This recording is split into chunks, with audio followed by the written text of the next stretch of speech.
There is a silence between heartbeats, a place where time forgets itself. It's in that silence that we often meet loneliness, not as an enemy, but as a reflection, a mirror held up to the soul. We are born alone, we die alone, and everything in between is just our attempt to forget that. Man is condemned to be free. But what use is freedom if we do not know what to do with our solitude? Time does not rush.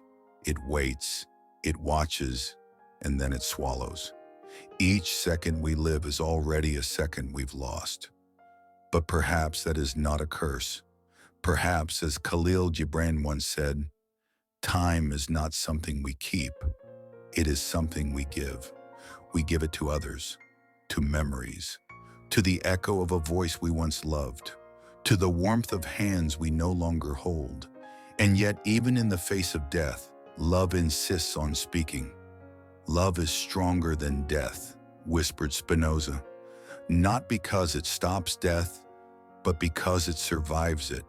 It lingers in what remains, a song, a scent, a space at the table no one dares to fill. Sometimes I wonder, did we invent time to cope with the terror of infinity? Is death an end, or just a threshold to a dimension of being we cannot yet perceive? Heidegger would say, to be is to be toward death.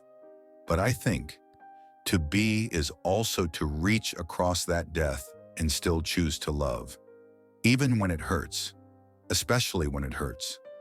Loneliness is not the absence of people. It is the absence of connection. You can sit in a room full of laughter and still feel like a ghost. You can walk through the world like a shadow only because no one ever really saw your light. Hell is other people, said Sartre, but maybe sometimes hell is the absence of a particular person. And still, hope. It returns like dawn after the longest night, not loud, not triumphant, just present, like a quiet breath you didn't know you were holding. There's something beautiful about continuing, about waking up one more day, about writing a message no one may ever read, about planting a tree you'll never sit beneath. In the depth of winter, I finally learned that within me there lay an invincible summer. Love, despite it all, remains the most human rebellion, against death, against entropy, against the cold silence of the universe. So if you're listening to this now, and the world feels too heavy, and time too fast, and loneliness too loud, pause, breathe.